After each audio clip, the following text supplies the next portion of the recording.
Vamos a dar inicio el día de hoy con el tema de medidas preventivas y estrategias para la paz y la no violencia en los centros escolares. Les recuerdo que tenemos algunas reglas de convivencia, que obviamente tenemos que estar en modo de silencio y también con las cámaras encendidas. De pronto luego no los vemos. Yo sé que hay algunos casos que no pueden, pero sin embargo, la mayor cantidad de los que ustedes puedan, por favor, recuerden que también se toman placas fotográficas, por lo que, pues bueno, es importante que ustedes estén presentes. Dentro del día de hoy, pues bueno, vamos a trabajar las formas de violencia que se enfrentan en la escuela y las consecuencias y 10 esferas de acción para poner fin a la violencia escolar.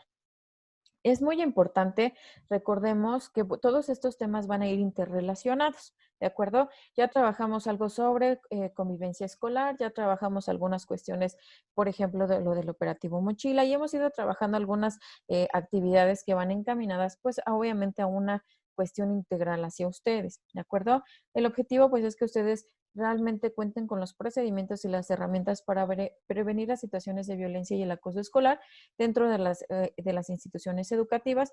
Esto a través de la Ley General de Derechos de Niñas, Niños y Adolescentes. Esto es a nivel nacional. El objetivo específico, pues bueno, es que se contribuya a fomentar una cultura de la prevención a través, pues bueno, de observar que realmente la cuestión de violencia, pues es un fenómeno complejo y sin embargo, si nosotros lo vemos con naturalidad, pues bueno, lo vamos a hacer invisible. ¿De acuerdo? Por eso es muy importante que se vaya trabajando todo este tema en base al contexto que se tiene.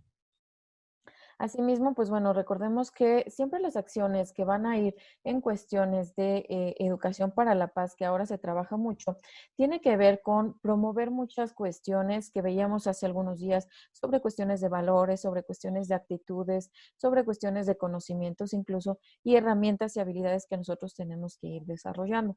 Recuerden que ahora no nada más el hablar de una calidad educativa es que estemos pues aquí como que trabajando y ya, no, es mucho más allá. Es una calidad en la forma en cómo nosotros vamos a expresar lo que nosotros queremos hacer o lo que nosotros queremos decir y obviamente que contemos con las herramientas necesarias pues para hacer frente a toda esta situación. Ahora bien, todo esto, pues bueno, se trabaja algo que es el milenio para la paz e incluso se habló de un decenio para la paz, que esto está a través de, obviamente, de la UNICEF y también de la Convención sobre los Derechos de los Niños. Todo esto va encaminado hacia prevenir siempre situaciones. Recordemos que la paz no nada más es que yo les decía hace unos días, ¿no? No nada más es que nos vestimos de blanco y todos somos felices ese día y dibujamos palomas. No, la paz es cuando realmente hay una relación armónica entre las personas, ¿de acuerdo? Si hay una relación armónica entre las personas que integran la escuela, entonces sí podemos hablar de una situación de paz realmente. O, por ejemplo, la cultura de paz, cuando nosotros hablamos de prácticas o de acciones que de alguna manera van a hacer una sociedad más equilibrada y, pues, por supuesto, mucho más justa. Ujú. Ahora bien, nosotros hablamos de formas de violencia. Recordemos que la violencia siempre vamos a tener tanto tipos como modalidades, ¿de acuerdo? Por ejemplo, en este caso especial tenemos el tipo de violencia escolar y la modalidad, pues obviamente es física, psicológica o alguna otra que ustedes recuerden. Lo vamos a ir trabajando, pero es muy importante que nosotros recordemos, si somos docentes, si estamos al frente de una institución, vamos a hacer, primer momento, una imagen social. Ujú. Si nosotros somos una imagen social por el hecho de ser servidores públicos dentro de una cuestión educativa, entonces, ¿por qué tenemos un compromiso social? Porque estamos formando personas, ¿de acuerdo? Si a lo mejor fuéramos panaderos y hoy se nos quemaron las galletas, pues a lo mejor no es grave porque obviamente habrá personas que les gusten las galletas un poco más doradas. Si mañana las galletas quedan un poquito crudas, tampoco es grave. Pero ¿qué pasa si nosotros generamos una situación que violente algún derecho humano de nuestras niñas o de nuestros niños? Por eso es importante, en primer momento, que ustedes conozcan la Declaración Universal, pero la Convención sobre los Derechos de las Niñas, Niños y Adolescentes y la ley que yo les mencionaba hace un momento. ¿De acuerdo?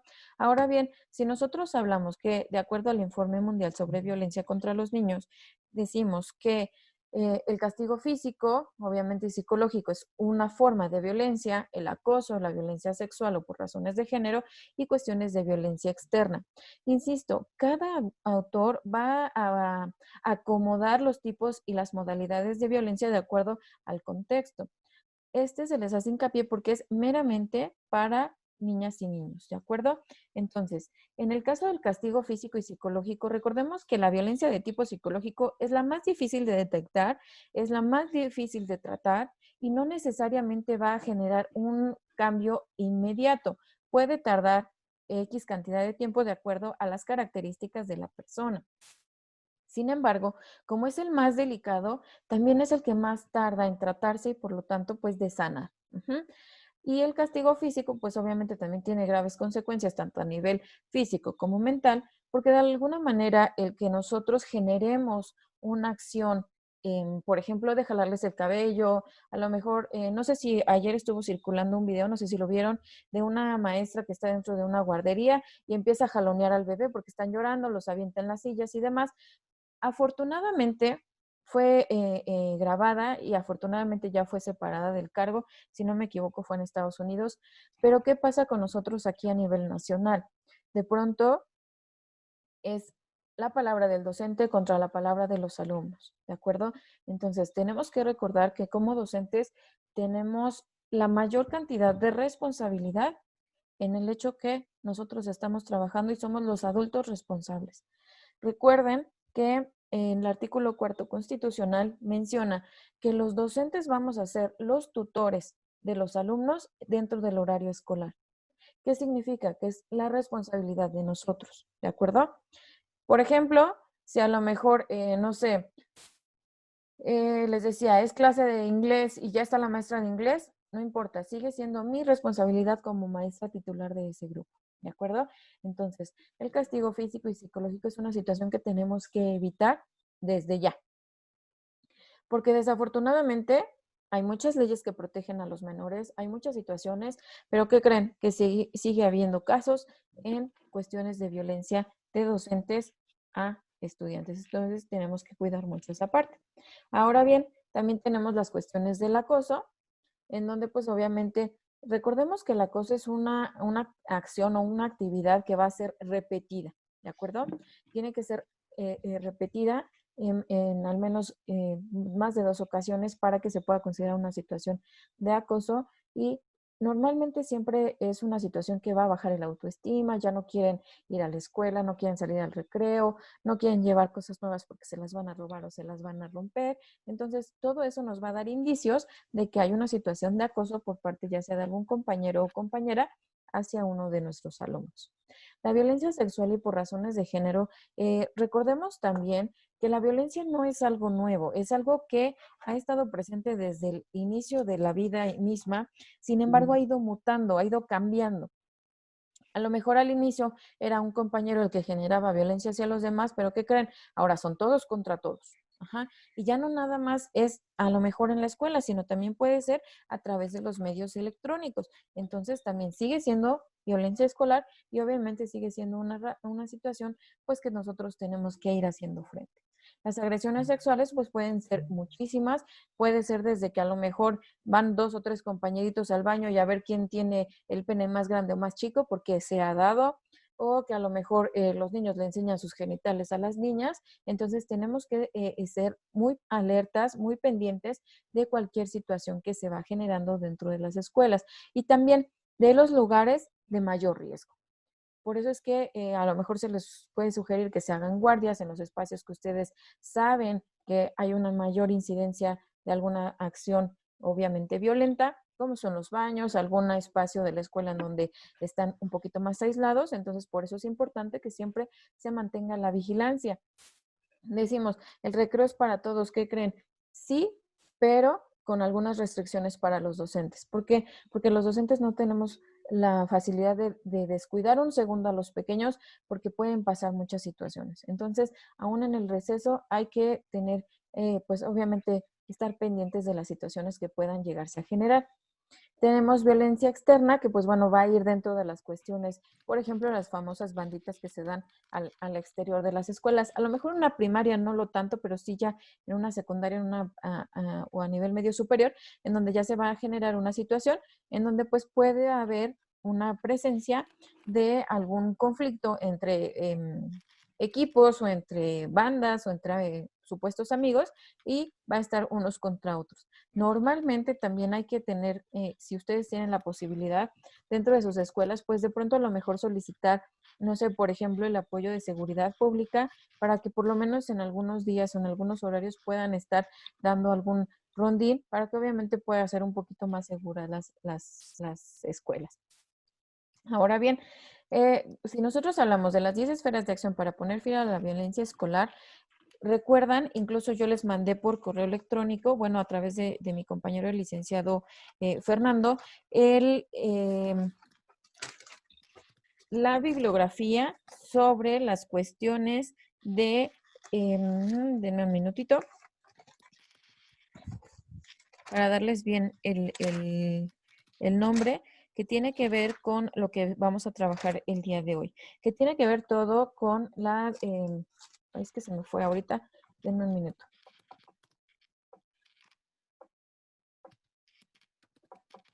Eso todavía nos falta, pero me voy a brincar un poquito porque es la guía para docentes que les envié sobre la UNESCO, que es precisamente lo que vamos a trabajar y lo que les voy a explicar el día de hoy.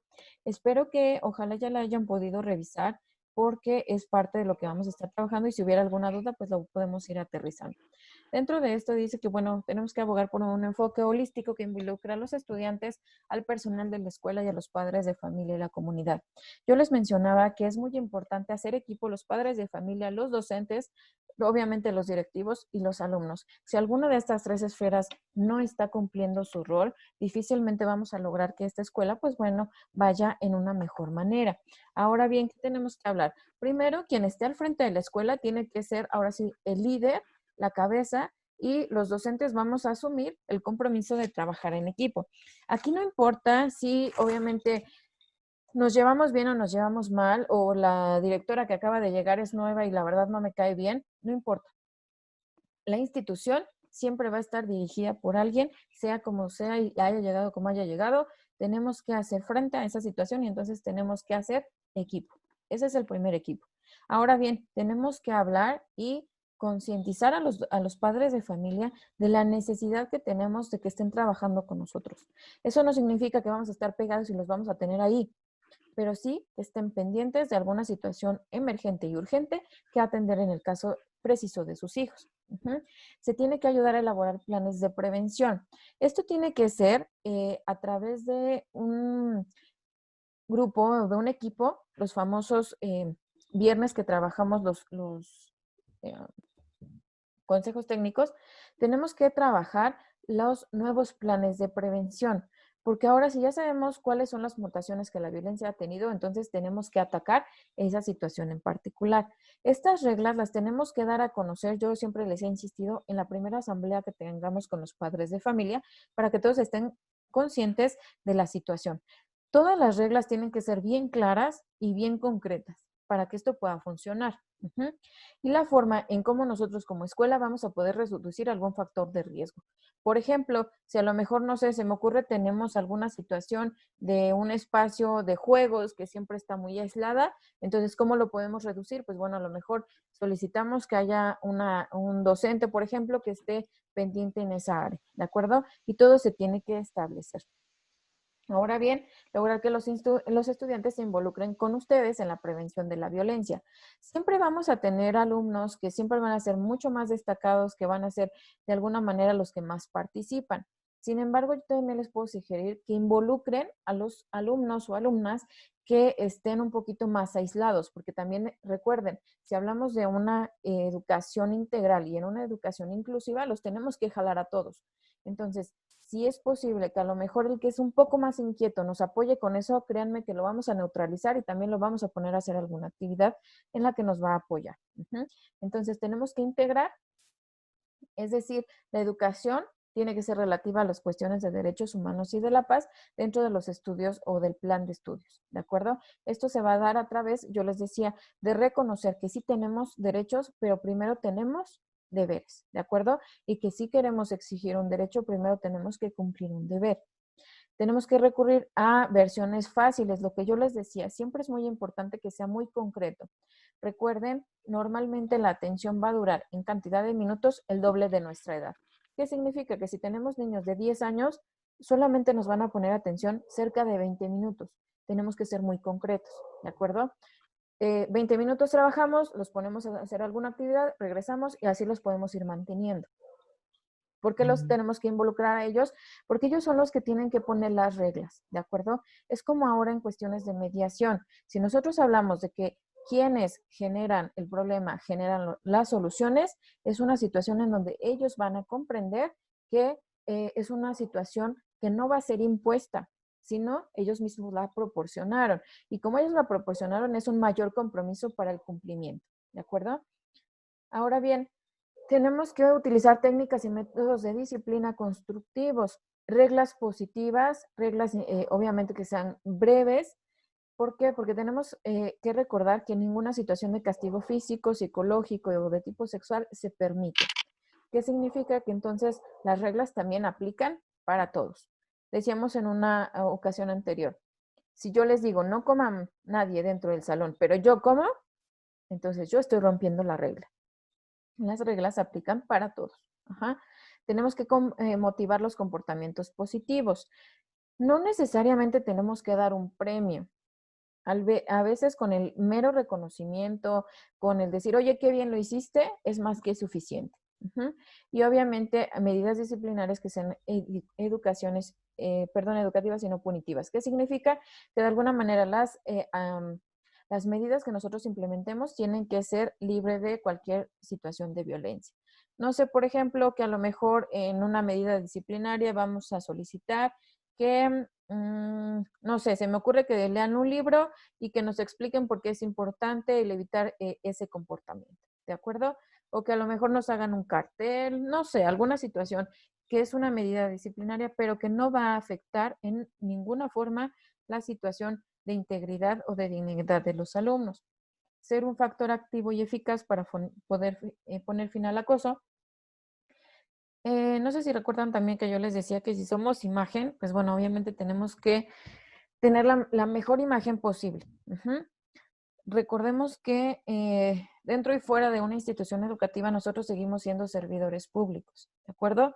Porque bueno, ya sé que hoy son muy felices porque ya es quincena, pero no nada más somos docentes de 7 a 10 que termina nuestro horario laboral, es absolutamente todos los días, incluyendo noches y fines de semana, ¿no? Entonces, obviamente hay que tener un poquito de cuidado en el comportamiento que nosotros tengamos. Ahora bien, yo les decía que el trabajar en equipo implica que sin importar si nos llevamos bien o nos llevamos mal, los objetivos se cumplen. ¿Qué significa? Que después de que tenemos un líder, los profesores o los docentes somos quienes van a ser de alguna manera el equipo más fuerte. ¿Por qué? Porque se van a encargar de generar mecanismos, pero también de la aplicación de los mismos hacia los padres de familia, hacia los alumnos y, por supuesto, propuestos hacia nuestros directivos. Ajá. Las sanciones obviamente tienen que ser eficaces, tienen que ser las mínimas, pueden ser constantes pero mínimas. Obviamente la gravedad va a ir de acuerdo al tipo de agresión o a la cantidad de acciones que se tienen. Tienen que ser inmediatas. No podemos decirle, ¿te acuerdas que hace un mes dijiste una mala palabra? Entonces, ahora me vas a escribir 20 veces que no debo decir groserías. No sé, no se puede. ¿Por qué? Porque ya pasó mucho tiempo en primer momento y también tenemos que actuar en el momento. Después ya no se puede. O no se debe, mejor dicho. Y obviamente dentro de las cuestiones escolares, ahora que se manejan también los famosos consejos de participación y toda esta situación, pues bueno, también tenemos que apoyarnos en ellos, ¿de acuerdo? Para que todo esto realmente funcione. Ayudar a los estudiantes que son víctimas, nosotros tenemos que tener la habilidad de darnos cuenta qué está pasando con cada uno de ellos. Yo sé que es muchísimo trabajo, pero es muy importante y normalmente la cuestión de víctimas siempre va a ser muy evidente. De cualquier tipo de violencia. También, pues obviamente, quien esté al frente pues dar seguimiento a esto, si en la escuela no tenemos el apoyo de trabajo social o de un psicólogo, nosotros tenemos que hacer el expediente y enviar a la institución que se pueda. Por ejemplo, si se tiene el seguro, pues bueno, a través del seguro escolar, se puede trabajar a través de los DIF, se puede trabajar a través de los hospitales generales para que pues obviamente se dé la atención en el momento. Y obviamente, pues reconocer y valorar que hay algunos alumnos que van a actuar siempre para poner fin a estas cuestiones del acoso y que van a hacer siempre su mayor cantidad de apoyo. También tenemos que fomentar la capacidad de adaptación de los estudiantes y ayudarlos a enfrentar los desafíos de la vida de modo constructivo. Nosotros tenemos que, yo les decía, y de igual forma, en una situación no sobrevive el más fuerte necesariamente, sobrevive el que tiene una mejor capacidad de adaptación. ¿Qué significa? Que el ser humano tiene la facilidad de adaptarse a los cambios. Nos implica un reto, nos implica un miedo incluso, pero siempre tenemos que ver la manera de irnos adaptando a estas nuevas necesidades. Todos los días hay cambios. Entonces, tenemos que saber que somos capaces de disminuir las cuestiones de estrés y hacer frente a esta situación. Pueden ser a través de juegos de rol, pueden ser a través de pláticas, de un cuento, de lo que ustedes quieran, pero sí tenemos que recordar que la adaptación es un proceso muy importante. Los programas, pues bueno, tienen que tener la finalidad de desarrollar todo esto para hacer frente a la resolución de los conflictos. Alentarlos a crear un programa de orientación escolar. Eso sería perfecto, que todos en las escuelas tuviéramos un psicólogo, pero no siempre es posible. Entonces, a lo mejor, no sé, generar con los padres de familia algún acuerdo en el que, pues, no sé, a lo mejor se pueda solicitar el DIF que una vez por semana tal vez, pues, tengamos la participación. No sé, es cuestión de buscar formas. Ser un modelo de conducta positiva, obviamente era lo que les mencionaba hace un ratito, tenemos que ser muy conscientes del compromiso que nosotros hemos adquirido al estar al frente de una institución escolar, sea cual sea nuestra función, somos una situación de modelos de conducta, ¿de acuerdo? Tenemos que asegurarnos que la interacción sea de respeto, sea cordial y pues yo les decía también en algunos casos, ¿no? El tener, por supuesto, la posibilidad de tener el menor contacto posible. Creo que alguien levantó la mano. Me voy a apurar un poquito porque tenemos poco tiempo y nos volvemos a reconectar, por favor, y generamos lo de las dudas, ¿de acuerdo? Les decía que es importante que, pues bueno, recibamos la información sobre todas las violencias que existen para hacerle frente. Esto no es un trabajo de una hora, es trabajo de todos los días. Dentro de la escuela, pues bueno, tenemos que ver las necesidades urgentes que se tienen y sobre todo romper el silencio. La denuncia es nuestra herramienta más importante. Siempre el dejar un precedente es básico, en cualquier instancia que ustedes gusten, pero tenemos que denunciar. Promover mecanismos de seguridad escolar, que tiene que ver con impulsar una administración sólida, un liderazgo efectivo y positivo, el desarrollar un código de conducta que hemos ido comentando hace algunos días ya, que tiene que ver con los valores personales y profesionales que nosotros tenemos, el tener siempre mecanismos de información. Si ustedes pueden, dentro de sus escuelas, siempre mantengan un directorio actualizado de todas las autoridades que pueden apoyar en caso de alguna situación de violencia y tomar en serio las denuncias, porque a veces los niños dicen, es que ya le dije a la maestra y no me hace caso. Ya sé que son 50 alumnos, pero si es reiterativo, pues bueno, sí hay que empezar a tener ciertos mecanismos. Brindar espacios seguros y acogedores, les mencionaba hace un ratito, reducir los riesgos. Si nosotros sabemos que en los baños siempre hay niños de sexto que están molestando a los de primero, entonces implementamos una acción emergente en los baños para que los niños de sexto no estén generando esa situación. ¿De acuerdo? Tenemos que involucrar absolutamente a todos los que trabajamos dentro de la escuela y obviamente disponer de espacios para niños y para niñas. ¿De acuerdo? Ahora bien, adquirir actitudes de prevención de la violencia y resolución de conflictos y transmitirlas a los estudiantes. Tenemos que tener toda la información necesaria. Hay precisamente la página de Convive ofrece, ahorita creo que ya está por terminar, pero está ofreciendo un curso de mediación escolar. Si ustedes gustan, pueden inscribirse, obviamente se les da la constancia y habla precisamente de todos los mecanismos que ustedes pueden generar dentro de cuestiones de violencia, dentro de cuestiones de mediación escolar y de convivencia escolar. Puede ser algo que les puede servir muchísimo, aprovechando que ahorita estamos en casa. Por eso es que las técnicas de mediación de conflictos, recuerden que para la mediación se tiene que tener una certificación especial. No cualquiera puede hacer una mediación escolar. Entonces sí tenemos que tener mucho cuidado porque a veces decimos, pues que lo haga la maestra de educación física. No, no cualquiera puede hacerlo, ¿de acuerdo? Entonces se tiene que tener una preparación específica y adicional en cuestiones de mediación. Ahora bien, reconocer la violencia y la discriminación contra los estudiantes discapacitados o los procedentes de comunidades indígenas o minoritarias o alguna situación de comunidad marginada. No en todos los casos existen, pero a veces los niños son muy crueles.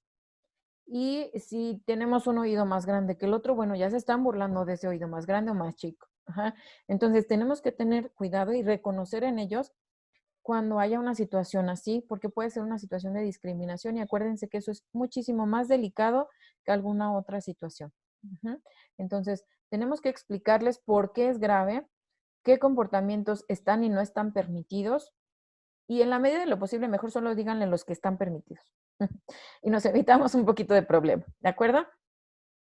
Tenemos que, si escuchamos algún comentario discriminatorio o algo así, tenemos que hacer en ese momento de cuestión privada, comentarle a ese pequeño o esa pequeña por qué está mal y qué es la consecuencia de sus actos y en la medida de lo posible, de manera inmediata, pues hacerle saber a sus papás para que, bueno, se pueda tomar un acuerdo en la situación de ir eliminando esos comportamientos. Recordemos que no pueden solos, tienen que tener el apoyo en casa y también no tenemos que etiquetarlos o catalogar a algunos alumnos o alumnas. Siempre tenemos que tratar a todos de la misma manera. ¿Por qué? Porque no sabemos cuál es la consecuencia personal que puede llegar a tener. ¿De acuerdo? La evaluación ahorita la vamos a ir viendo. En el caso, les quiero comentar que si ustedes han dado cuenta, todo esto va involucrado, ¿no? Sin embargo, que tenemos que ir trabajando, que se vaya disminuyendo un poquito las cuestiones de violencia. Recordemos también que medidas de prevención siempre son las ideales, ¿de acuerdo? Cada uno de ustedes las va a ir adaptando a las características, al contexto de su escuela. Se habla de una manera general hacia las instituciones, pero solo ustedes saben cuáles son las medidas urgentes, qué es lo que se necesita atacar de manera inmediata y qué nos puede esperar un poquito, ¿de acuerdo? Entonces, recordemos entonces que tenemos que llevar la organización y prevención de todo esto desde antes de que nuestros alumnos estén en la escuela, ¿de acuerdo? Yo sé que va a haber algunas situaciones que escapen de nuestras manos porque no sabemos cómo llega cada generación. Sin embargo, eso sí se puede ir aterrizando para que a lo mejor en los consejos escolares o bien al final del siguiente ciclo escolar se puedan tomar esas situaciones urgentes. Claro, hay algunas que pueden esperar, hay algunas que no. Si en ese momento tuviste un accidente porque había grava y el niño se resbaló, no puedes esperar a que termine el ciclo escolar. Tiene que ser de manera inmediata. Y les reitero, no necesariamente tenemos que esperar a que pase alguna situación para que las personas podamos actuar. Necesariamente tenemos que buscar la manera de evitar en la medida de lo posible cualquier situación o cualquier complicación. Si nosotros hablamos entonces de una educación para la paz, vamos a hacer todas las acciones y todo ese proceso que va a generar espacios en donde las personas van a desarrollar habilidades, actitudes, capacidades, que van a establecer relaciones constructivas. Y eso es lo más importante, que nosotros establezcamos relaciones constructivas sin importar con quién lo estemos haciendo, sea con los papás, sea con la señora que vende los dulces, no importa con quién. Siempre tenemos que generar relaciones constructivas y obviamente respetuosas entre cada uno de nosotros, ¿de acuerdo? Ahora bien, la evaluación, pues bueno, ahorita lo checamos.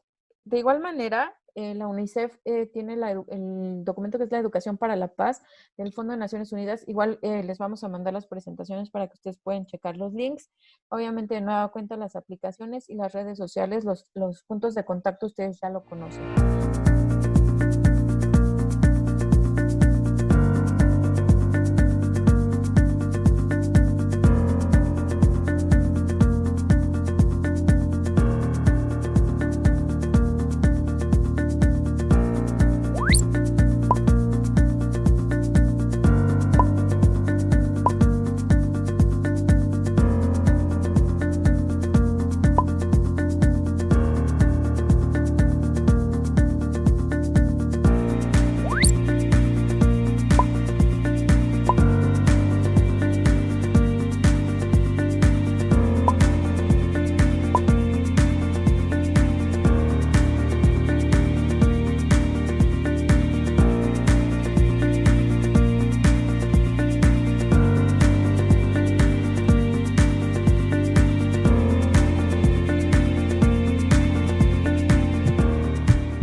La CODEM late por ti.